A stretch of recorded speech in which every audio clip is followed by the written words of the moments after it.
विक्रांत रणधीर की तरफ देखते हुए बोला, बस एक बार समझा नहीं आई कि तुमने कॉलेज का प्रपोजल एक्सेप्ट कैसे कर लिया। मतलब इतना बड़ा बिजनेसमैन एक कॉलेज का प्रिंसिपल बनेगा, तुम जैसे इंसान मैंने सही में नहीं देखा। इतना बड़ा बिजनेस लंदन में छोड़कर तुम यहाँ पर एक प्रोफेसर मतलब मामले से प्रिंसिपल की नौकरी करने के लिए आए हो। इतने तो तुम महान नहीं हो। तब सच सच बताओ क्यों आए हो यहाँ पर प्रिंसिपल की वह नौकरी करने? आखिर है क्या उसे कॉलेज में जिसके लिए तुम लंदन कितने सारे प्रॉपर्टी अपना बिजनेस छोड़कर आ गए? रणधीर विक्रांत जी की तरफ देखते हुए बोले, कॉलेज जायसवाल के अंदर आता है, उसके अथॉरिटी आस्था के बेटों के पास है।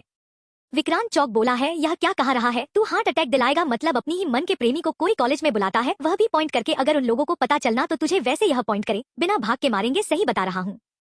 रणधीर जी होटल के बाहर देखते हुए बोले, मुझे नहीं पता क्यों लोगों ने मुझे क्यों बुलाया, मगर उनके बुलाने का क्या मकसद है? मगर उनके बुलाने से मेरा ही फायदा, कम से कम मैं आस्था से तो मिल पाऊंगा। विक्रांत जी रणधीर के सामने हाथ जोड़ते वाले, अरे मेरे देवदास अपनी प्रो के लिए क्या क्या करेगा? अगर उसके बेटे को यह किसी को पता चला ना कि उसके बेटे सही में तेरा कचुम्बर बनाएंगे।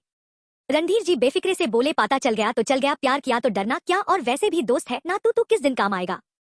विक्रांत जी सोफे पर बैठ नहीं जा रहे थे, वह एकदम चुपके नीचे गिर गए होकर रहे। अभी पागल दोस्ती की है, जान गंवने को नहीं।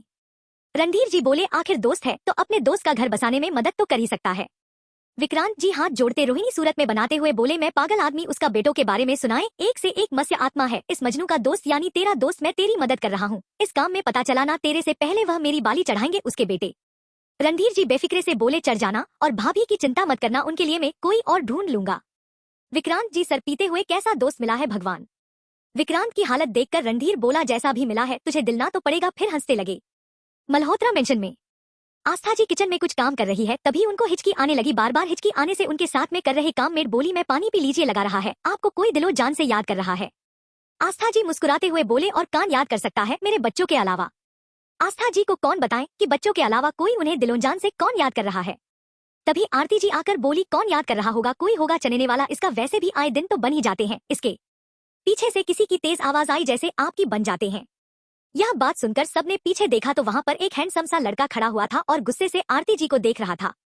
आस्था जी उसे लड़के को देखकर खुश होते हैं किचन से निकली और खुश होते हुए कहा, व्योम बेटा तुम कब आए? व्योम मल्होत्रा आस्था और अभिजीत जी का बेटा और आर्य का तीसरा भाई, यह पैसे से आर्मी ऑफिसर है। इनकी उम्र 26 साल है। खुश होते हुए व्योम अपनी माँ के पर छूते हो बोल, यहीं पर ट्रांसफर ले लिया है मॉम, अब मुझे आपसे दूर जाने की जरूरत नहीं। अब तो मैं आपके पास ही रहूंगा, आपसे दूर नहीं जाऊंगा इस बार। आस्था जी खुश होते हो बोली, मैं भी तुम्हें जाने दूंगा बेटा। व्योम चारों तरफ नजर घूमते हुए अपनी माँ से पूछा, प्रिंसेस अर्जित भाई कहाँ है? और दादाजी भी नहीं दिख रहे। आते प्रिंसेस भाई के बारे में पूछने लगे। आस्था जी मुस्कुराते हो बोल, पापा जी अपने दोस्तों के साथ गए हैं घूमने, और तुम्हारे अर्जित भाई वह ऑफिस गए हैं, और प्रिंस वह आज उसका कॉलेज का फर्स्ट डे है तो आज लेट आएंगे। उसने मैसेज किया था, शायद वह ए भी ना पाए, किसी काम से उसे बाहर जाना है। व्योम प्रिंस से मिलने का कितना मन था, मैंने उसे बहुत मिस किया मॉम। आस्था जी उदास होते हुए का नाटक करते हुए, अच्छा तुमने अपने भाई और प्रिंस को मिस किया, अपनी माँ को नहीं? व्योम पीछे से हकक करते हुए बोला, ऐसा कभी हो सकता है बच्चे अपने माँ को मिस ना करें? आस्था जी बोलिए, अच्छा अच्छा ठीक है, जो तुम फ्रेश हो जाओ, मैं तुम्हारे खाने के लिए तुम्हारे कमरे में कुछ भेजते हूँ स्नैक्स। जोम्बी हाँ करके अपने कमरे की तरफ चला जाता है। आरती जी यह सब ड्रामा देखकर गुस्से से पागल हो गए, वह पर पाठक दे अपने कमरे में चली जाती है।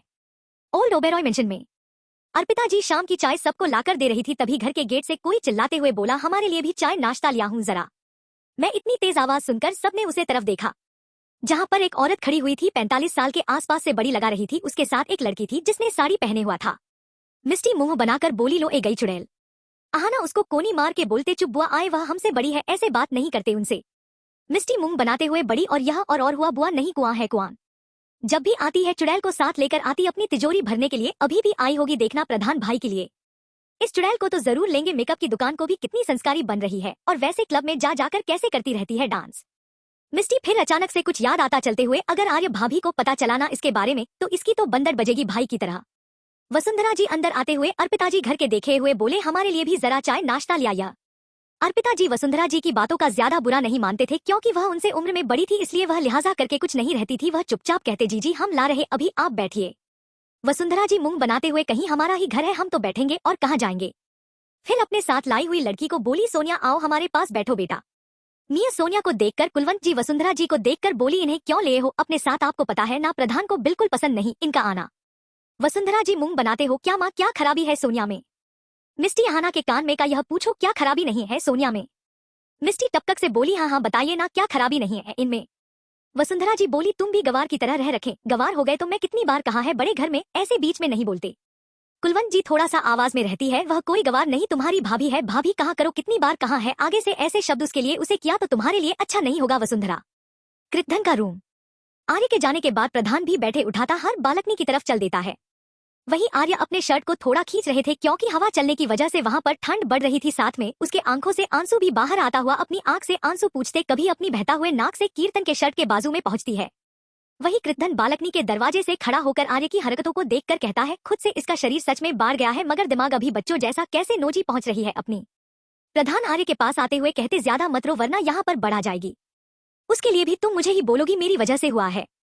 और यह बताओ, इतनी गंगा जमुना क्यों बाहर रखी है तुमने, रो रो के अपनी आंखें क्यों सजा रखी है, चुड़ैल लग रही है इस वक्त। आर्य वैसे ही रोटी हुए कहती, यहाँ हम चुड़ैल है, जाकर किसी अप्सरा के पास जाइए। कृतधन उसके पास झूले पर ही बैठे हुए उसे गोदी में बिठाते हुए कहता है, अपनी मैं तो इसी चुड़ैल के पास आऊंगा, क्योंकि मुझे अप्सरा से ज्यादा चुड़ैल पसंद है। क्या तुम मेरी बातों से अभी इतना हर्ट हो गई हो जो मुझसे बात नहीं करना चाहती। आर्या मुंह फूलते हुए कहते, आपको क्या फर्क पड़ता है हमारे रूठना और नाराज होने से। कृतधन आर्य के गालों को खींचते, अरे मेरे बच्चों तो सच्ची में नाराज है, अगर इस बच्चे की रूठना और नाराज होने से कोई फर्क नहीं पड़ता तुम इसके पास आता नहीं। आर्य मुंह फूलते हुए, कहीं नाराज हूं तो मानना भी है बच्चे को। प्रधान आर्य को का अच्छा बच्चा नाराज है तो बताओ कितनी चॉकलेट खाएगा। आर्य प्रधान को गुस्से से कुटती है तो कीर्तन हंस देता है। आर्य की आंखों में फिर से आंसू आने लगते हैं तो कृतधन उसके चेहरे को अपने दोनों हाथों में भरकर कहता है, मुझे पता है मेरी बात तुम्हें बुरा लगे तो सॉरी बोल रहा हूँ मैं तुम्हें, मगर मेरा वह खाने का मतलब नहीं था। और रही बात जो तुम्हें चाहिए वह उसके लिए मैं कभी मना नहीं करूंगा, जिस चीज की वजह से मेरी जान की आंखों में आंसू आए मैं वह वजह ही मिटा दूंगा। यह कहते हुए आर्य के होठों पर अपने होठ रख देता है कृतधन। इस किस में कृतधन की फीलिंग आर्य बखूबी महसूस कर पा रही थी, जिसे वह उसकी किस्में को जाती है और उसका साथ देने लगती है। कृतधन किस करते करते आर्य को बेडरूम में लाकर बेड पर लेट देता है और उसके कमर को धीरे धीरे चलने लगता है शर्ट के अंदर हाथ डालकर।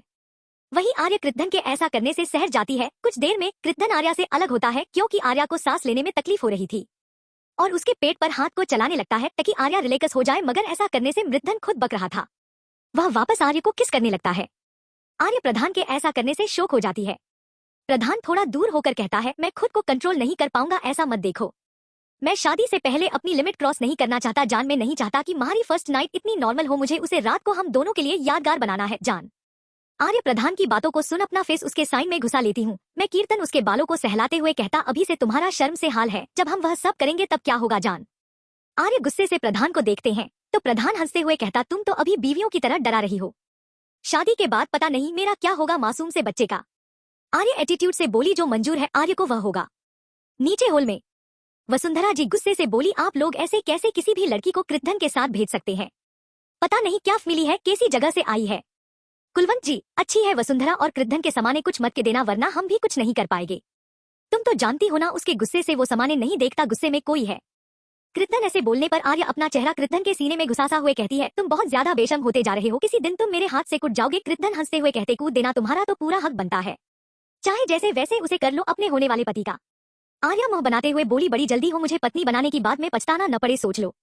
कृतधन थोड़ा सीरियस सोच के बोला, मैं ऐसा कोई काम नहीं करता जिससे मुझे पछताना पड़े, और खास करके तुम्हारे लिए जान, अगर मुझे तुमसे शादी करके पछताना पड़े तो कोई गम नहीं।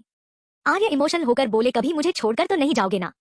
कृतधन आर्य के लिप्स पर छोटे से किस देकर बोला, कभी भी नहीं, अगर तुम चाहोगे तब भी नहीं, अगर मैं मर गया तब भी तुम्हारे पीछे नहीं छोड़ूंगा मैं। आर्य अगर तुम गए भी तो मैं तुम्हें पीट के लिए आऊंगी अपने पास, अगर तुम मर गए ना तो मैं यमराज जी को परेशान करके तुम्हें अपने पास नहीं आऊंगी, समझे। प्रधान थोड़ा मुंह बनाते हुए बोला, यानी मेरे बचने को कोई चांस नहीं। अरे हंसते हो, बोली, बिल्कुल भी नहीं। दोनों खिलखिलाकर हंसते लगते हैं। वहीं तभी उनके गेट पर कोई नॉक करता है तो प्रधान एक बार आर्य को देखते जो उसकी ब्लैक शर्ट में थी और काफी क्यूट एंड हॉट लग रहे थे। कीर्तन आर्य का यह रूप किसी को देखने नहीं देना चाहता सिवाय अपने अलावा।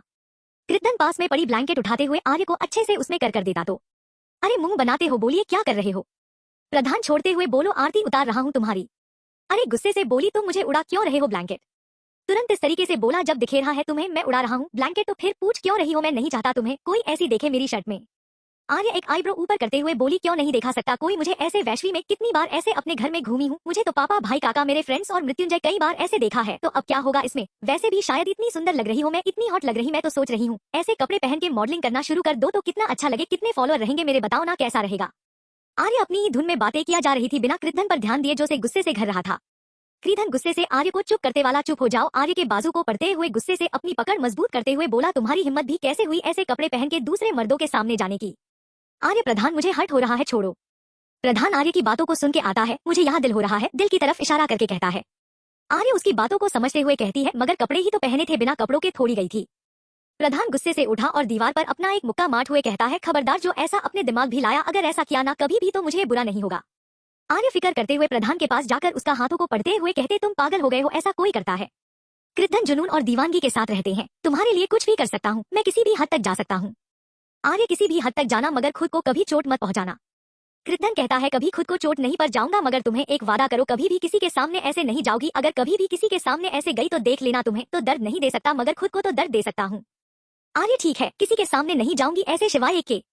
कीर्तन गुस्से से कहते, तुम्हें बात समझ में नहीं आती, मैंने क्या किसी के सामने नहीं, किसी के सामने। आर्य प्रधान का फेस अपने हाथों में लेकर रहती है, अच्छा ठीक है, आज के बाद तुम्हारे सामने भी नहीं आऊंगी, ऐसे तुम नहीं कहा ना किसी के सामने, मैं तो तुम्हारी बात कर रही थी।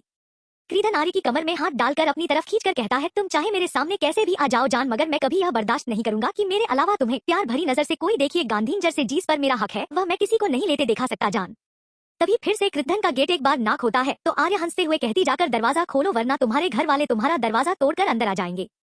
प्रधान आर्य को वैसे ही पड़े हुए कहते, किसी की इतनी हिम्मत नहीं जो मेरे कमरे में दरवाजे तोड़ कर आ जाए। आर्य मुस्कुराते हुए कहती है, ठीक है, कोई नहीं आ सकता, मगर दरवाजा तो खोल सकते, कोई जरूरी काम होगा तो। कृद्धन को अभी भी ना हिलता देख आर्य रहती है, ठीक है, मैं किसी के सामने ऐसे नहीं आऊंगी, मेरे बाथरूम में जा रही हूँ, तुम दरवाजा खोल कर देख लो कौन है। कृद्धन आर्य के फोरहेड पर किस करके कहते हैं, ठीक है, मैं देखा हूँ, तुम जाओ। आर्य के जाने के बाद प्रधान दरवाजा खोलना है तो सामने आहाना होती है। प्रधान प्यार से पूछते, क्या हुआ बच्चा, आप क्या क्या कर रहे हो? आहाना मुस्कुराते हुए कहते हैं, बाय, वह नीचे आपको बुला रहे हैं। दादा दादी यह कहकर आना जाने लगती है तो प्रधान उसे पीछे से रोकने हुए कहते, बच्चों रुको। आहाना रुकते हुए कृद्धन से पूछते, भाई क्या कोई काम है? कृद्धन आहाना से कहता है कि बच्चा, वह आर्य के कपड़े खून की वजह से खराब हो गया, तो क्या आप अपना कोई कपड़ा दे सकते हो? आहाना मुस्कुराते हुए कहते, भाई यह भी कोई पूछने की बात है, मैं दे दूंगी भाभी को। आहाना के मुंह से आर्य के लिए प्रधान भाभी सुनता है तो उसके चेहरे पर स्माइल आ जाती है। प्रधान कमरे में चला जाता है और क्लोजेट में जाकर कपड़े चेंज करके बाहर आता है, बाथरूम का दरवाजा लॉक करके क्या आर्य को बुलाता है तो आर्य हल्का सा दरवाजा खोलती है। आर्य कृद्धन से पूछती है, क्या हुआ, कौन था? कृद्धन मुस्कुराते हुए कहता है, आहाना थी, दादा दादी नीचे बुला रहे, मैं जा रहा हूँ। आहाना, तुम्हारे लिए कपड़े लगी तो वह पहन लेना, अगर तुम कंफर्टेबल उसके कपड़े पहने में तो, वरना मैं तुम्हारे लिए नहीं मंगवा दूंगा। अरे मुस्कुराते हुए बोली, तुम्हारी बहन ने मुझे उसके कपड़े पहने में कोई प्रॉब्लम नहीं है, वैसे भी इतनी प्यारी है, बिल्कुल मेरी तरह। प्रधान कहता है, अच्छा ठीक है, बाद में उनकी तारीफ कर लेना, पहले मुझे किस दो, मैं नीचे जा रहा हूँ। आर्य थोड़ा गुस्सा करते हुए कहती है, तुम हर बार यह किस क्यों मांगते रहते हो, अब मैं नहीं देने वाली। आर्य की बातों को सुनने के बाद प्रधान जाने को होता है तो आर्य बाथरूम में से अपना हाथ निकाल उसका हाथ पकड़ लेती है। अरे प्रधान का फेस देखी है तो थोड़ा डिसअपॉइंट लगा रहा था, प्रधान को देखकर पूछता है, कहाँ जा रहे हो? प्रधान नॉर्मली कहते, नीचे जा रहा हूँ। आर्य मुस्कुराते हुए कहती, अपना सामान लिए बिना। यह कहकर आर्य प्रधान की तरफ बढ़ जाती है।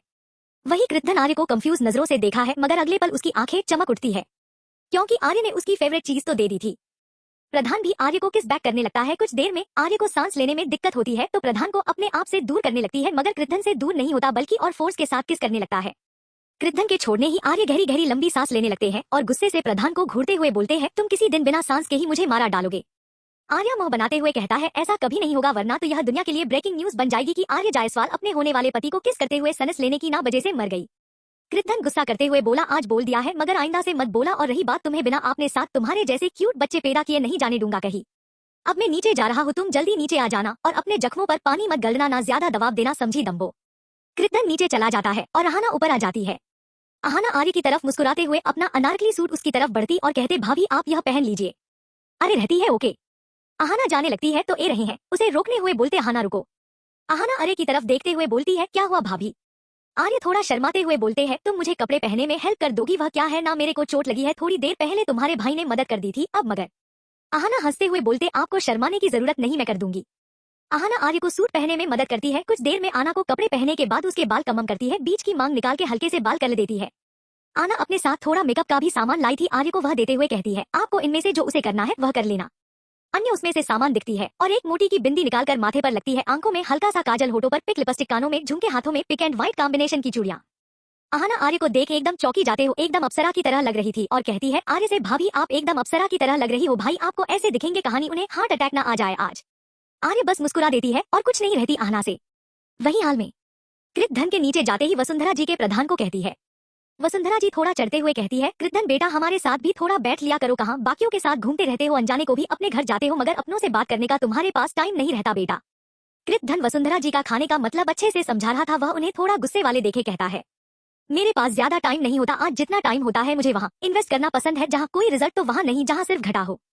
अर्पिता जी जब देखी है कीर्तन गुस्सा हो रहा है तो वह कहते कीर्तन बेटा अरे कहाँ है। प्रधान मुस्कुराते हुए कहता है माँ वह कपड़े चेंज कर रही है। इसके आगे कीर्तन कुछ कहा पता कि तभी उसका फोन बजता है और वह दूसरी तरफ चला जाता है फोन अटेंड करने को। वसुंधरा जिक्रुघन की बातों को सुन कुलवंत जी से कहती है दिखा माँ कैसी लड़की है, पता नहीं कहाँ से आई है, शादी के बिना ही हमारे बेटे के कमरे में चली गई, बिल्कुल बेशर्म रियाज नहीं अच्छी, बिल्कुल बेशर्म रियाज नहीं आती, लड़के पता नहीं किस किस के साथ कैसे कैसे रिश्ते बनाए होंगे, इस लड़की ने अभी भी वक्त है, माँ हमारे कृद्धन से इस लड़की का पीछा छुड़ाओ। बलदेव जी इस बार थोड़ा गुस्से से कहते हैं वसुंधरा इतनी देर से बकवास सुन रहे हैं, मतलब इसका यह नहीं कि तुम कुछ भी बोलो उसे बच्ची के बारे में, प्रधान के सामने अपनी बकवास मत करना वरना अगली बार इस घर में आने नहीं देगा और हम कुछ कर नहीं पाएंगे। अभी भी वक्त, अपनी हरकतों को सुधारो। तभी किसी किसी वीडियो से चलने की आवाज आती है तो सब ऊपर देखते हैं। वहीं आर्य को ट्रेडिशनल लुक में देखकर सबके चेहरे खिल जाते हैं। हमें वसुंधरा जी और सोनिया को आर्य को देखकर मुंह बना जाते, उन्हें पता चल कर थे यही वह लड़की जो कीर्तन के साथ आई है। आर्य नीचे आगे चुपचाप कुलवंत जी के पास बैठ जाती है तो वसुंधरा जी उन्हें तंटक माराए रहती है। लगता है किसी ने यह नहीं सिखाया जब कोई बड़ा सामने बैठा हो तो उसके पैर छूते हैं। मिष्टी फिर से बोल देती है कि क्यों आपने भी तो नहीं छुए दादा देखकर, पर और ना यह सोनिया जी ने। वहीं आर्य जब सोनिया का नाम सुनते हो तो सामने बैठी हुई लड़की को ध्यान से देखते हैं और फिर अचानक उसके चेहरे पर स्माइल आ जाती है। वह वसुंधरा जी की तरफ देखकर कहती है मुझे लगा आप प्रधान की बड़ी बहन होगी इसलिए मैंने, पर नहीं है, मुझे नहीं पता था आप कोई ओल्ड लेडी है, सॉरी माफ कर दीजिए, मैं अभी ऊ लेती हूँ। वहीं और की बातों को सुन वसुंधरा जी खुश हो तो कहती है कोई कोई बात नहीं, वैसे भी आजकल कौन पर छूता है। वहीं जब प्रधान आर्य की आवाज सुनता है तो पीछे बुलेट कितने देता है तो उसका एक पल के लिए दिल धड़कान भूल जाता है और यह एकदम अप्सरा लग रही थी। वहीं सोनिया गुस्से से आर्य को देख रही थी। कृधन आर्य के पास आने लगता है तो सोनिया उठकर प्रधान के पास जाने लगती है, देख अरे कुछ सोचते हो, अपना पर उड़ा देती है जिससे सोनिया की साड़ी नीचे गिर जाती है। वहीं दादाजी अपनी नजरें फेर लेते हैं और दादी गुस्से से सोनिया को देख रही थी। आर्य मासूम सा फेस बनाकर सोनिया से कहती है सॉरी मैंने जानबूझकर नहीं किया, वह गलती से आपकी साड़ी मेरे पैर में आ गई। वैसे आपके पास आइडिया कहाँ से आए, साड़ी के नीचे शर्ट ड्रेस वह भी इतनी अच्छी है, मगर अपनी साड़ी के ऊपर ही क्यों पहने हैं, आप शॉर्ट ड्रेस भी तो पहन सकती थी, दोनों को कॉम्बिनेशन मिलकर पहनने की क्या जरूरत थी। सोनिया की साड़ी को हटाते हो रहती, मैं आपकी मदद कर देती हूँ दी। सोनिया मना करते मगर आर्य तो आर्य कहाँ मानने वाली थी, जल्दी सी सोनिया की साड़ी हटा देती है। उसकी ड्रेस देखकर तो मिस्टी और आना के साथ सबका मुंह खुला रह जाता है। सोनिया की ड्रेस कुछ ऐसी थी कि सिर्फ आगे कोई हिस्सा उतना ही ढाका था जितना अच्छा था, वह भी थोड़ा सा, शॉर्ट स्कर्ट इतनी छोटी थी कि उसकी थाई भी काफी मुश्किल से छुपा पा रही थी। आर्य अपने होठों का पार्ट बनाकर सोनिया से कहती है कि डिजाइनर को बाकी कपड़ा देकर आना भूल गए थे, जो इतना कामकड़े में उसने आपके कपड़े बनाकर आपको एडजस्ट करके दे दिया। लगता है अब जरूर पेटीकोट का कपड़ा ले गई होगी तभी तो इतने छोटे कपड़े बने हैं। मगर कोई बात नहीं, मैं हूँ ना, उसे स्टेटस के अच्छे से डिजाइनर के अच्छे से खबर लूंगी, आप उसका मुझे नंबर बता देना, आपके साथ धोखा कैसे कर सकता है ऐसे। लिखे कमेंट रिव्यू शेयर करना ना भूले, मेरे इंस्टाग्राम को भी फॉलो कर ले। वसुंधरा जी गुस्से से बोलते हैं तुम्हें क्या पता फैशन के बारे में, गवार कहीं कि कभी इतनी महंगे और डिजाइनर कपड़े देखे होंगे जिंदगी में, तभी तो पता होगा फैशन के बारे में, अमीर लोगों की जिंदगी के बारे में, कैसे रहते कैसे उनकी लाइफस्टाइल है। कुलवंत जी इस पर गुस्से से बोलता है हमें नहीं पता होगा, उसे नहीं पता तो चाहे बड़े घर के हो या छोटे घर के बच्चे, तमीज से रहना आना चाहिए, संस्कार नाम की चीज होती है। वसुंधरा बेशर्मी की भी एक हद होती है। और कितनी बार कहा है हमने तुमसे, इसको अपने साथ मत लेकर आया करो, मेहमान हूँ, मेहमान की तरह आया करो, घर के मामलों में ज्यादा गुस्सा मत करो, कितनी बार कहा है इस लड़की को हमारी कृतन से दूर रखने के लिए, फिर भी तुम सुनती नहीं हो। वसुंधरा जी गुस्से से कहती है माँ आप इस दो कोड़ी लड़की के लिए मुझे गुस्सा कर रही हो और उल्टा सीधा सुना रही हो, आज की आई एक लड़की के लिए। प्रधान गुस्से से बोले जिससे आज की आई हुई लड़की का रही है, श्रीमती महेश्वरी उसे घर की होने वाली बहू है। वसुंधरा जी गुस्से से कहते हैं वह होने वाली बहुएं हुई नहीं है, अभी न मैं होने दूंगी, समझ में आई, वैसे भी इस लड़की का क्या मैच है महेश्वरी खानदान की बेटी से, और वैसे भी सोनिया सिसोदिया यहाँ की माँ की बेटी है, मेरी फ्रेंड की बेटी सबसे बड़ा होता है। प्रधान हंसते हुए कहता है उसे एमएलए की बेटी जिसके आज उसके भाई को पूरे कॉलेज के सामने किसी ने मारा, जिसके आए दिन कोई कारनामे कॉलेज में होते ही रहते हैं। सोनिया परेशान होते हुए बोली किसने मारा मेरे भाई को, आखिर किसकी इतनी हिम्मत हो गई जो एमएलए के बेटे पर हाथ उठा सके। आर्य हंसते हुए बोली एमएलए है कोई प्रधानमंत्री नहीं, देश का तुम्हारे पापा, और तुम्हारे भाई की हरकत है ई मार खाने वाली, तुम्हें देखकर समझ में आ गया है कि पूरा खानदानी ऐसा ही है। सोनिया इस पर अपना आपा खोते हुए बोली वह तो हो रहा है तुम्हारा, ऐसे नहीं मानोगी, तुम जानती नहीं हो सोनिया सिसोदिया नाम है मेरा। आर्य हंसते हुए बोली जानती, लगता तुम खुद को नहीं हो तभी बार बार अपने सरनेम को बता रही हो। वसुंधरा भी गुस्से से बोले अपने हाथ में रहो, लड़की जिसके सपने तुम देख रही हो ना इस घर की बहू बने को, वह तो मैं कभी होने नहीं दूंगी। आर्य एटीट्यूड से बोली शादी मुझे इस घर के बेटे से करनी ना, कि आपसे तो ऐसे बोल रही हो जैसे आप ही लड़का हो, आप इसे शादी करने के लिए हम मारे जा रहे हैं। मिस्टी हंसते हुए आना से बोली थी क्या मस्त भाभी मिली हमें, बाजी की तो आज वोट पर वाट लगा रही है। वसुंधरा जी गुस्से से बोली निकाल जाओ मेरे घर से। कृतन गुस्से से चिल्लाते हुए आप होती कौन है मेरी जान को मेरे घर से निकलने वाली। वसुंधरा जी गुस्से से बोली तुम इस लड़की के लिए मुझे ऐसी बातें कर रहे हो, देख रही हो माँ, आज इस लड़की को एक दिन नहीं हुआ घर में कलश करवा दिया, इस लड़की में आगे पटा नहीं, घर को ही बर्बाद कर देगा। बलदेव जो इतनी देर से सारा तमाशा देख रहे थे वह गुस्से से बोले तमाशा बंद करो वसुंधरा, जब भी आते हो कोई ना कोई तमाशा करते, इस बार तुमने हद कर दी। वसुंधरा जी भी गुस्से से बोली पापा तमाशा हम नहीं, यह लड़की कर रही है, दिखा नहीं आपने किस तरह से बात कर रही है। बलदेव जी इस बार शक्ति से बोले हमने सब देखा तभी कर रहे हैं, अपना तमाशा बंद करो और तुमने हमें समझ क्या रखे, हम लोगों के चेहरे और उनकी नियत देखकर ही भाग जाते हैं कि उनके अंदर क्या चल रहा है और तुम्हारे दिमाग में क्या चल रही है नहीं जान पाएंगे, आखिर हमारा ही खून हो तुम। हम बोलते नहीं है इसका यह मतलब नहीं हमें कुछ दिखता नहीं। अर्पिता जी गुस्से को बढ़ता देख आगे आए और कहीं पापा शांत हो जाइए वरना आपकी तबीयत खराब हो जाएगी। कुलवंत जी भी वसुंधरा जी की तरफ देखकर बोली देखो उसे इतनी फिक्र और तुम्हें बिल्कुल भी फिक्र नहीं है। वसुंधरा जी के गुस्से से बोली यह सब दिखावा है, इन दोनों का हमारे घर हथियाना आई है, प्रॉपर्टी सब। कुलवंत जी वसुंधरा जी को समझते हुए बोली, हाँ बार पैसों के बारे में मत सोचा करो वसुंधरा, कभी लोगों के अंदर की अच्छाई और उनके प्यार को भी देखा करो। वसुंधरा जी चिल्लाते हुए बोली, कोई प्यार वार नहीं, इन लोगों का दिखावा है, जिस दिन पैसे और प्रॉपर्टी मिले तब सामने आ जाएगा। आर्य हंसते हुए बोली, सही आपने दिखावा है, फिर तो आपका प्यार भी दिखावा हुआ, क्योंकि हर बार आपके यहाँ कुछ ना कुछ लेकिन नहीं तो आती हो। वरना जी ने अपने परिवार से प्यार होता है, वह ऐसे रिश्ते परिवार को तोड़ने की नहीं मिलती। आप जानती है कि लड़की कैसी है, फिर भी अपने भाई के बेटे की शादी से करवाना चाहती है। आपके चेहरे से ही देखकर पता चल रहा है आपको रिश्तों से नहीं सिर्फ पैसों से मतलब है। वसुंधरा जी इस बार गुस्से से आई और आर्य को मारने के लिए अपना हाथ उठाया था कि उनका हाथ किसी ने बीच में रोक दिया। वसुंधरा जी ने सामने देखा तो कृतधन गुस्से से उन्हें ही गोरा था, जिससे वसुंधरा जी एक पल की लीडर के अंदर अगले पल अपना डर काबू करते हो बोली, मेरा हाथ छोड़, आज तो मैं इस लड़की को सबक सिखा के रहूंगी, इसकी हिम्मत कैसे हुई मुझे इस तरह बात करने की। प्रधान उनका हाथ छोड़ने हुए बोला, हिम्मत तो आपकी भी कैसे हुई इसमें हाथ उठाने की, लगता है आपको अपनी जान प्यारी नहीं है जो मेरी जान पर हाथ उठाने की हिम्मत की आपने। वसुंधरा जी प्रधान को देखते हुए बोले, इतना इसको सर पर मत चढ़ाओ प्रधान, वरना कहीं पछताना न पड़े बाद में। प्रधान हंसते हुए बोला, पछता तो हम अभी भी रहे हैं, जो आपके सच्चाई जानते हुए भी आपको यहाँ रखा है। आप क्यों सोचती है हमें आपके बारे में कुछ नहीं पता कि कैसे आप पापा के दिल में माँ के लिए जहर भारती है, कैसे आप क्या करती है, कैसे हमें अपने चेहरे पर नाचना चाहती है। जब देखो जब आप यहाँ आ जाती है कुछ बोलते नहीं है, इसका मतलब यह नहीं कि आप सर पर चढ़ के नाचे लगे हमारे। अर्पिता जी लड़ाई को ज्यादा बढ़ता हुआ देखकर प्रधान और वसुंधरा जी को रोकने के लिए बोली, जी शांत हो जाइए।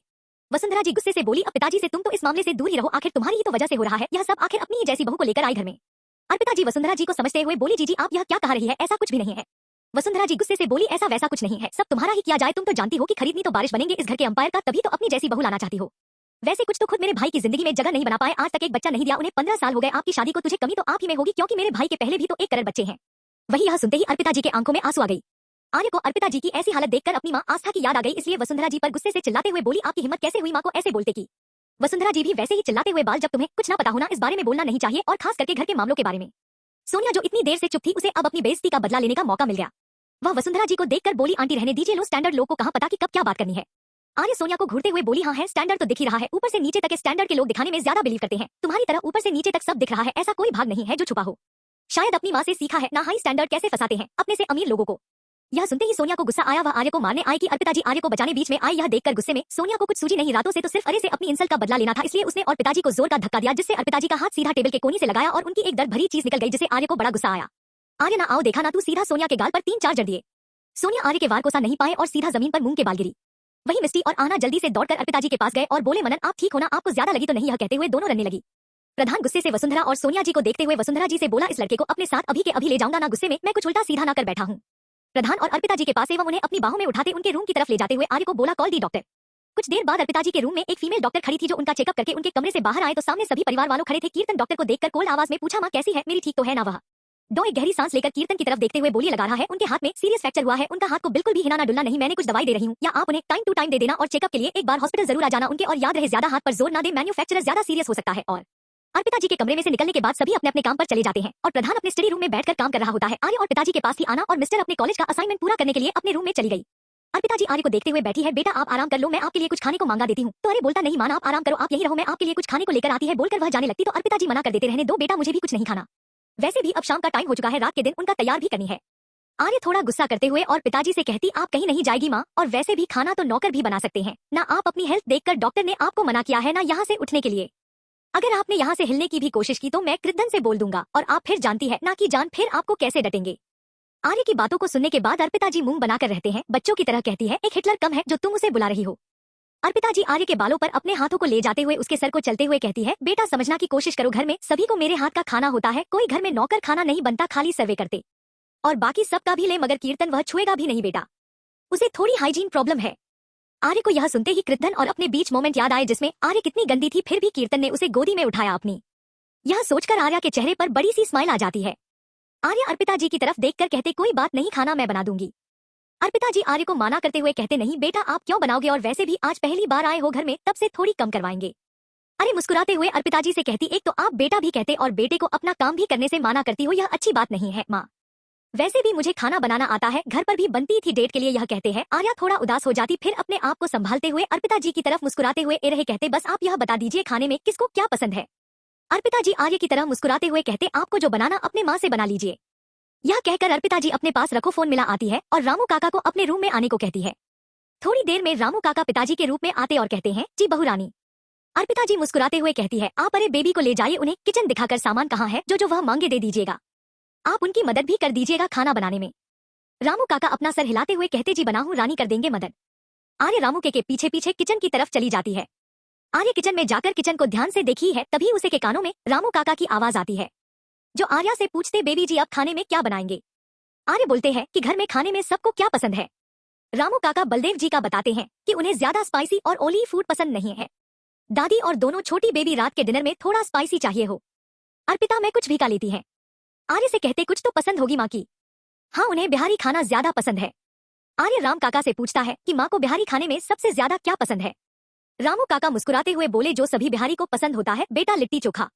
आर्य बोली ठीक है, तो हम माँ के लिए लिट्टी चोखा बनाएंगे, दादाजी के लिए एक हेल्थी से टोमेटो सूप के साथ रोटी दाल मखनी और दादी माँ दोनों के लिए बोले भटूरे और राइस खिचड़ी और रायता। काका प्रधान को क्या पसंद है? बेबी बाबा को तो सूप सैलरी खाता हुए देखा है, उसके अलावा कुछ नहीं। जब साइन मैडम थी तो प्रधान बाबा हमेशा उनसे कुछ ना कुछ खाने की फरमाइश करते थे, कभी चीज बर्गर, यह सब ज्यादातर इंडिया आते थे उनके लिए। चीन में अपने हाथों से मलाई कोफ्ता, मलाई पनीर, पुलाव, रोटी, गुलाब जामुन बनती थी, उसे दिन बहुत खुश होते थे बाबा। साइना मैडम के जाने के बाद तुरंत ध्यान बाबा ने जिसे फरमाइशी करना छोड़ दिया था। अर्पिता मैडम के साथ भी वह इतनी फरमाइश नहीं करते थे। अरे मुस्कुराते हुए कहती है आप ही नहीं सबका सामान निकाल दीजिए, और हाँ, यह जो खाना है वह मैं अकेले बनाऊंगी, आप बस मेरी मदद कर दीजिएगा सामान देने में। रामू काका थोड़ा परेशान होते हुए बोलते हैं बच्चे की खान बने में ज्यादा टाइम लगेगा, आप तक जाएंगे, हमें मदद करनी दीजिए। अरे मुस्कुराते हुए बोली ज्यादा टाइम नहीं लगेगा, आप हम पर भरोसा कीजिए, बस आप हमें वह सामान देते जाइए जो जो हम आपसे बोल रहे हैं। आर्य की बातों को सुनने के बाद आर्य के खाने पर उसे सामान देते जाते और आर्य फटाफट से डिनर बनाने लगते ही है। करीब आधे घंटे में वह आदत से ज्यादा डिनर के लिए तैयारी कर चुकी थी। वेजिटेबल सूप, रायता, लिट्टी चोखा, बोले भटूरे, खिचड़ी बनाई थी जिसमें खूब सारे मिक्स वेज थे, गुलाब जामुन, सलाद, मलाई कोफ्ता, मलाई पनीर, दाल मखनी बनकर तैयार हो चुकी थी। थोड़ी देर में राना पूरा खाना कंप्लीट कर लिया था और रामू काका आर्य को देखकर बोले बेटा आपने तो इतना सारा खान 1.5 घंटे में बना लिया, डिनर होने में 15 मिनट बाकी है। आर्य हंसते हुए बोली 15 मिनट बाकी, खाना भी तो लगाना है बाहर टेबल पर, आप खाना लगवाने हमारी मदद करवा दीजिए। रामू काका हंसने हुए बोले कोई बात नहीं, हम करवा देते, आपकी मत आप तक गई होंगे, अब थोड़ा रेस्ट कर लीजिए। आर्य मुस्कुराते हुए नहीं, हम आपके साथ मदद करवाएंगे। कुछ ही देर में बलदेव जी कुलवंत मिस्टी यहाँ आए जाती है, वही खान की खुशबू सॉन्ग मिस्टी। रामू काका से कहते आज तो लगा रहा है कि खाने में कुछ स्वादिष्ट बने काका। रामू काका मंडी हिलाते हो कहते हैं खाने में स्वादिष्ट बना है, मगर जो भी बना है हमने नहीं बनाया है। बलदेव जी बिना एक्सप्रेशन के रामू काका से कहते हैं आपने नहीं बनाया है तो क्या अर्पिता बेटा किचन में गई थी, डॉक्टर ने माना किया, आपने उन्हें कमम कैसे करने दिया? अर्पिता जी जो नीचे आ रही थी वह बलदेव जी से कहती है पापा आपको लगता है यह छोटी शैतान हमें काम करने देगी, वैसे भी आज का खाना हमने नहीं आर्य ने बनाया है। कुलवंत जी आर्य की तरफ देखकर कहते बेटा आपको यह सब करने की क्या जरूरत थी, बेफालतू में आप परेशान हो गए होंगे। आर्य कुलवंत जी के पास आगे रहती है दादा इसमें परेशान होने की क्या बात है, घर के लोगों के लिए खाना बनाना कोई परेशान की बात थोड़ी है, वैसे मुझे सुकून मिलता है इन कामों में इसलिए मैंने किया। आर्य कहते हुए सबके खाने परोसने लगता और कहती है अब आप सब खाना खाइए और बताइए कैसा बनाए, हमने अपने हिसाब से खाना बनाया है, हमें नहीं पता था आपको कैसा स्वाद पसंद होगा। आर्य सबसे पहले दादाजी को उनका सूप, रोटी, रायता और थोड़ी खिचड़ी डाल देती है। मिस्टी खाना को देखकर आर्य उदास होकर बोलने भाभी आपने हमारे लिए भी यही बनाया है क्या? अरे दादाजी को खाना परोसने के बाद दादी के पास आती है, उनकी प्लेट में बोले भटूरे, बोले चावल, रायता, खिचड़ी सब करती है तो उनके चेहरे खिल जाते हैं। अरे मुस्कुराते हुए मिट्टी से कहते नहीं हमने आप सबकी पसंद का बनाया है। आर्य अर्पिता जी के पास आती है, उन्हें खिचड़ी देखी रहती है, माँ पहले आप थोड़ी खिचड़ी का लीजिए फिर आपको हम फेवरेट फूड देंगे। अर्पिता जी सर्वेंट को बुलाकर रहती है आपके प्रधान को उनका खाना उनके स्टडी रूम में ले जाइए क्योंकि अभी उनका किसी को डिस्टर्ब करना पसंद नहीं आएगा काम के वक्त। वही सर्वेंट को खाना परोस कर आर्य देती है कृतघ्न के लिए। सर्वेंट में खाना लेकर चली जाती है, वहीं आर्य अर्पिता जी की खिचड़ी खत्म करने के बाद बोलते माँ अपनी आंखें बंद कीजिए, आपके लिए आपका फेवरेट फूड देना है ना। अर्पिता जी ज्यादा सवाल ना करते हुए अपनी आंखें बंद कर लेती है तो अरे उनकी प्लेट में लिट्टी चोखा डाल देती है और साथ में टोमेटो और धनिया पुदीने की चटनी में। मियाँ अर्पिता जी खाना में अपने सामने लिट्टी चोखा देख खुश होते हुए बोलते हैं यह अपने बेटा बनाया तो अरे कहते हैं हमने आपके लिए बनाया, हमें रामू काका से पता चला आपको यह बहुत पसंद है मगर आप अपने लिए बना ही नहीं पाती थी कभी, इसलिए हमने आपके लिए आज बना दिया। कुलवंत जी आरएसएस थोड़ा गुस्सा करने का नाटक करते हुए कहते क्या अपनी सास के लिए ही बनाया, अपनी दासी सास के लिए नहीं बनाया, लिट्टी चोखा हमें भी यह पसंद है। तो आर्य भी उन्हें देखते हुए कहती है कि हमने आपके लिए भी बना है, रुख हम आपके प्लेट में भी देते हैं, पर उसका यह कहते हैं वह दादाजी को भी देती है तो दादरी भी एक बाइट खाता, उनको टेस्ट बहुत अच्छा लगता है। वह आगे से कहते बेटा आपने खाना बहुत टेस्टी बनाई, खास कर यह लिट्टी चोखा। तभी वहाँ पर वह मेड वापस आ जाती है खाने की प्लेट लेकर, तो अर्पिता जी उसे देखकर पूछता है कि आप खाने की प्लेट वापस क्यों नहीं, प्रधान को खाना क्यों नहीं देकर आई है? मेड अपना सर झुकाते हुए कहती है मैं करने खाना खाने से माना कर दिया, क्या है उन्होंने कहा है उन्हें भूख नहीं है। अर्पिता जी थोड़ा परेशान होते हुए कहते अगर यह लड़का इससे नहीं खाएगा तो बीमार पड़ जाएगा, जनता है फिर भी ऐसे करता है। आर्य अर्पिता जी को देखकर बोली खाना में ले जाती हूँ मैं उनके लिए। Old Oberoi mention. आर्य के ऐसे बोलते पर सभी उसको देखते हैं तो अरे कहते हैं अगर आप लोगों को अच्छा नहीं लगा तो कोई बात नहीं, मैं नहीं जाऊंगी। आर्य की बातों को सुन कुलवंत जी कहती है कोई बात नहीं, हम कोई पुराने जमाने की नहीं है, तुम जा सकती हो, और हाँ अपना भी खाना ले जाना वहीं की कृतघ्न के साथ का लेना। वैसे वह तो लंच कर नहीं होगा उसने आज, तो उसने अपनी आज मेडिसिन भी नहीं मिली होगी तो आप उसे डिनर करना आने के बाद उसकी मेडिसिन दे देना, वरना वह फिर से भूल जाएगा, उसकी तबीयत फिर खराब हो जाएगी। आर्य थोड़ा चिंता करते हुए कहते किस चीज की मेडिसिन दादी? अर्पिता जी कहती है उस एक्सीडेंट हुआ था ना, अभी पूरी तरह रिकवर नहीं हुआ है और अभी लंदन से आने के बाद सीधा यहाँ मुंबई आ गया है, डॉक्टर ने उसे कंसर्न किया था दवाई और खाना दोनों टाइम पर करना है। मगर यह लड़का काम के चक्कर में सब भूल जाता, अपनी तबीयत को भी। कुलवंत जी मुस्कुराते रहती है, अब हमें चिंता नहीं, अब तुम मांग रही हो ना उसका ध्यान रखना के लिए, और हाँ मैसेबल लंच या डिनर करने में थोड़ा अनीता नहीं करता है लोगों के साथ, तो तुम जबरदस्ती गुस्सा करके खिलाई देना, क्योंकि उसे दूसरों के हाथ का खाना पसंद नहीं है, मगर शायद तुम्हारे हाथ का खा ले। आर्य मुस्कुराते हुए कुलवंत जी से कहती है, चिंता मत कीजिए, मैं हूँ ना, मिल डिनर सबका ध्यान रखूंगी उनका, आप लोग अपना डिनर कर लीजिए कंप्लीट, मैं जाती हूँ। कुलवंत जी कहती है कि अपने साथ 1 मिनट को ले जाओ, ट्रॉली ले जाने में तुम्हारी मदद कर देगी खान की। आर्य मुस्कुराते हुए अपना सर हिला देती है। आर्य सब में से थोड़ा थोड़ा प्रधान के लिए खाना लेती है। कृद्धन का स्टडी रूम। कृद्धन इस वक्त अपने स्टडी रूम में बैठकर कोई इंपॉर्टेंट फाइल को चेक करते हुए उसकी इंप्रूवमेंट कर रहा था।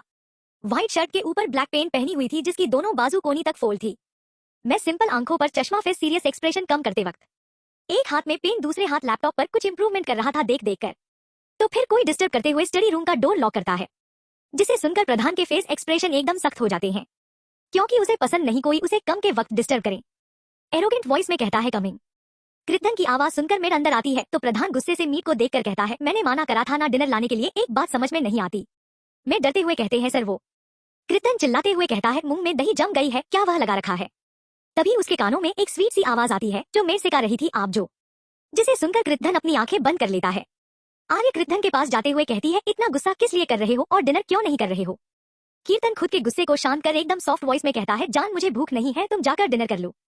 आर्य जो डिनर निकाल रही थी प्लेट में, उसके हाथ रुक जाते हैं और वह प्रधान को गुस्से से घूरते हुए कहते, डिनर क्यों नहीं करना, क्यों भूख नहीं है तुम्हें, मेडिसिन नहीं लेनी अपनी। कृद्धन गहरी सांस लेकर कहता है, तुम्हें किसने बताया उसे बारे में। आर्य एटीट्यूड से बोलता है, इस घर में मेरी भी जासूस है। कृद्धन आईब्रो करके पूछता है, एक दिन आए हुए नहीं और तुमने अपनी जासूस भी बना लिया इस घर में। आर्या एटीट्यूड से फिर बोली, आर्य मल्होत्रा का जाम ही ऐसा है जो सबको अपना दीवाना बना देती है। कृद्धन गुस्से से बोल, आखिर किसको अपनी जान प्यारी नहीं है जो तुम्हारा दीवाना बने को आ गया, और तुम भी कुछ ज्यादा ही दीवाना बना रही हो, इसकी पनिशमेंट तुम्हें मिलेगी ना जान। यह सुनते आर्य कृद्धन को देखते हुए रोने जैसा चेहरा बनाकर कहती है, मैं तो मजाक कर रही थी, तुम तो मेरा मजाक भी नहीं समझते। कृद्धन आईब्रो ऊपर करके बोला, मैं सब समझा था, तुम्हारा मजाक भी और तुम्हारी चालाकी भी। आर्य प्रधान के पास खाने के प्लेट ले जाकर बोले, अपना मुंह खोलो अब खाना खाओ। यह कहते उसके पास एक निवाला बढ़ाया तो कृद्धन उसको देखकर बोला, मुझे भूख नहीं है। आर्य इस बार गुस्से से बोली, भूख क्यों नहीं, तुमने लंच भी नहीं किया था। कृद्धन ने बिना आर्य की तरफ देख गुस्से से आर्य के हाथ में पड़ी खान की प्लेट पर अपना हाथ दे मारा, जिससे खाना सर नीचे गिर गया। आर्य नीचे गिरे हुए खाने को देखते हैं, फिर कृद्धन को प्रधान गुस्से से कहता है, आर्य जाकर डिनर करो और मेरे रूम में सो जाना, मुझे परेशान मत करो, मुझे भूख होगी तो मैं खुद का लूंगा, मैं कोई छोटा बच्चा नहीं हूँ जो तुम मुझे खिलाओ। आर्य नीचे गिरे हुए खाने को देखते हैं तो उसकी आंखों में आंसू आ जाते हैं, क्योंकि उसने वह खाना कृद्धन के लिए बनाया था। आर्य नीचे बैठकर गिरे हुए खाने को उठाने लगती है तो कृद्धन फिर से गुस्से में थोड़ा कहता है, उसे छोड़ दो, मेड आगे साफ कर लेगी, तुम जाकर अपना डिनर करो। आर्य धीरे से कहते, कोई बात नहीं, मैं साफ कर दूंगी, मेड लोगों को और भी काम होगा, वह भी तक जाते होंगे, मैं इतना कर दूंगी। आर्य जल्दी से सारा खाना साफ करके खाना उठाकर प्रधान की तरफ बिना देखे स्टडी रूम से बाहर चली जाती है। रास्ते में आर्य जब नीचे जाती है तो उसे मिष्टी मिल जाती है। मिष्टी आर्य को बीच में रोकने हुए कहती है, क्या हुआ, आपने डिनर कर लिया इतनी जल्दी, वह भी। आर्य अपने इमोशंस को कंट्रोल करते हुए कहते हैं, कर लिया, बस बर्तन रखने जा रही थी नीचे, तुमने डिनर किया कि नहीं, पूरा फिनिश। मिष्टी मुस्कुराते हुए कहती है, भाभी पूरा डिनर कर लिया और रोज से ज्यादा ही खाया, आज आपने इतना टेस्टी खाना जो बनाया था। आर्या मुस्कुराते हुए मिष्टी से कहती है, अच्छा अब जाकर सो जाओ, रात बहुत हो गई है। मिष्टी भी मुस्कुराते हुए आर्य को गुड नाइट कहकर कृद्धन के स्टडी रूम की तरफ चली जाती है, क्योंकि वह सोने से पहले प्रधान को गुड नाइट करना नहीं बोलता थी, कभी बचपन से उसकी आदत थी। माही आर्य सारा खाना एक पॉलिथीन में पैक करके वहाँ पर जो मेड थी उसे रहती है कि खाना आप सुबह किसी से कहकर जानवरों को खिला देना, और जो बाकी खाना बचा है उससे फ्रिज में रख देना। अब आप भी सो जाना, क्योंकि काम हो गया है और रात बहुत हो गई है, सुबह आपको जल्दी उठना होगा, वैसे भी इतनी देर तक जागना सेहत के लिए, आप लोगों के लिए अच्छा नहीं है। वही सब आर्य की बातों को सुन मुस्कुरा देते हैं, क्योंकि बाकी सबसे अलग थी आर्य जो उनकी फिक्र करती थी, वरना सब लोग उन्हें नीचे दर्द का मानते थे, इस घर में भी सब लोग उनका फिक्र करते थे फैमिली की तरफ। मगर सोनिया और वसुंधरा जी जब भी आती थी तो इन्हें नीचे दिखाई थी, इन्हें ऐसा दिलाते थी कि यह कितने गरीब है। प्रधान का स्टडी रूम। मिस्टी गेट खोलकर अपना सर अंदर करके चारों तरफ देखती है, प्रधान को कि अंदर है कि नहीं। वही प्रधान जो हल्की आंच से भी पहचान लेता था, वह अचानक से बोलना है, डॉल अंदर आ जाओ। मिस्टी अंदर जाती है और प्रधान से बोलते हैं, भाई मैंने आपको डिस्टर्ब तो नहीं किया। कृद्धन हॉकी सी मुस्कुराहट के साथ कहता है, नहीं आपने मुझे डिस्टर्ब नहीं किया, आपने डिनर किया। मिस्टी मुस्कुराते हुए चलते हुए बोलते हैं, डिनर किया और डिनर बहुत टेस्टी था, आपने खाया। कृद्धन सिर्फ मुस्कुरा देता है और कुछ नहीं कहता। मिष्टी चाहते हुए बोलते हैं कि आपने डिनर करने के बाद आर्य भाभी की तारीफ की। कृद्धन कंफ्यूज होते हुए बोलना है, वह क्यों। मिष्टी मुंह फूलते हुए बोली, आप तो भाई कितने बुद्धू हो, आपको नहीं पता कि उन्होंने आपके लिए कितने खुश होकर खाना बनाया था और हम सबके हमारी पसंदीदा डिनर बनाया था। प्रधान मिष्टी के बटनों को सुन उसे अब गलती का रियलाइज होता है कि कैसे उसने गलती से ही सही मगर आर्या की फीलिंग को हर्ट कर दिया। कृद्धन अपनी ड्रावर में से चॉकलेट निकालकर मिष्टी की तरफ बढ़ा देता है और कहते, लो तुम्हारा आज की चॉकलेट, अब जाकर सो जाओ, कल कॉलेज भी जाना है। वही मिस्टी के जानने के बाद कृद्धन उठाता है अपनी चेयर पर से और स्टडी रूम से बाहर किचन की तरफ चला जाता है। वही कृद्धन को किचन में आता देखकर मैन सब शॉक हो जाती है क्योंकि कृद्धन कभी भी किचन में नहीं आता था। कृद्धन को देखकर एक मैन आगे आकर पूछते, सर आपको कुछ चाहिए था? कृद्धन मेर को देख बोलना है कि 2 लोगों का खाना गर्म करके मुझे दे दो। मेर बिना कुछ कहे प्रधान का ऑर्डर फॉलो करने के लिए चली जाती है।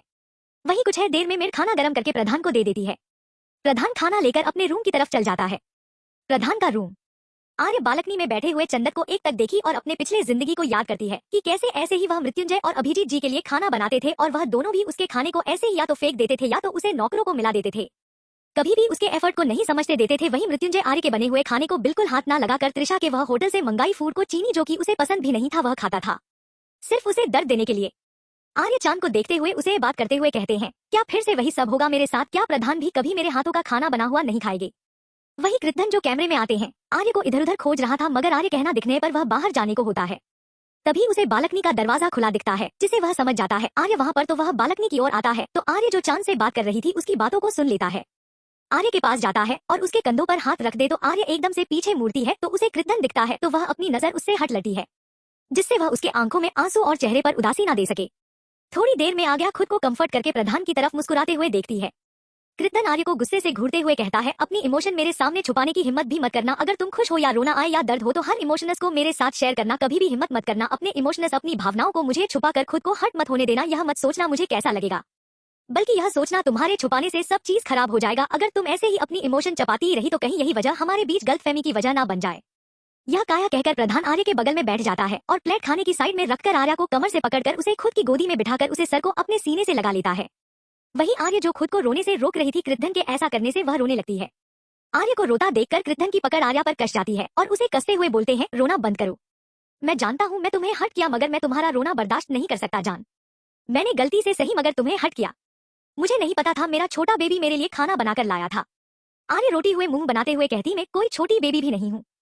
कृतदान हंसते हुए कहते हैं, वह तो दिखे ही रहा है छोटा बेबी कौन नहीं है, आंख मुंह नाक सब बाहरी है रोटी हुए। आर्य गुस्सा करते हुए मुंह फूलते हुए, कहानी अगर तुमने मेरा मजाक उड़ाया तो मैं घर चली जाऊंगी और अपने लिए कोई दूसरा ढूंढ लूंगी जिसके लिए मैं अपने हाथों से खाना बनाऊंगी और खिलाओगे और हम दोनों बहुत जगह घूमने जाएंगे। प्रधान गुस्सा करते हुए कहता, जान फिर तुम मुझे गुस्सा दिलाने का काम कर रही हो।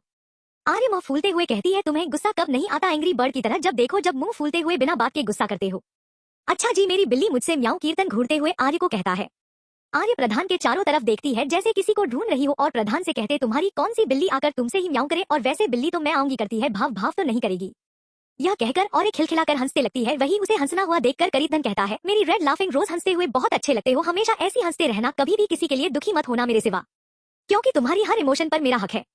आर्य अब की बार गुस्से से बोलते, अब यह रेड लाफिंग रोज क्या होता है, और तुम क्या चिड़ियाघर में रहने वाले अजीब प्राणी कहानी के अजीब अजीब नाम से किस किस को बुलाते रहते हो, कहाँ यह रेड लव लोग, मुझे एक बार मिल जाए तो मैं उसका कस्टमर बना दो। क्रीधन मुस्कुराते हुए कहता है, तुम इतनी मासूम क्यों हो, और वैसे भी मेरी रेड लाफिंग रोज तुम हो, तुम हंसते हुए बिल्कुल एकदम खेलते हुआ गुलाब लगती हो, समझी बेवकूफ। और अच्छे बच्चे की तरह मुंडे हिलाते हुए कहते हैं, समझ गई। आर्य खाना की तरफ देखते हुए कहती है, खाना ठंडा हो जाएगा। तो एक हाथ से कृद्धन आर्य को अपनी गोदी में संभालते दूसरे हाथ से खान की प्लेट उठना है। अरे खाने के प्लेट को देखती हूँ मुस्कुराते हुए कहती है, मुझे तो बहुत भूख लगी है। मैं कृद्धन उसके बातों को सुनते सर न दिला देता है जैसे इसका कुछ नहीं हो सकता।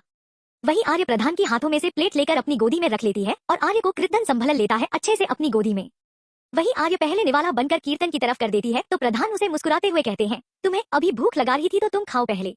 आर्य प्रधान से कहती है, आप पहले खाओ, आपको मेडिसिन भी लेनी है और लंच भी नहीं किया था आपने, ऐसे में तबीयत खराब हो जाएगी।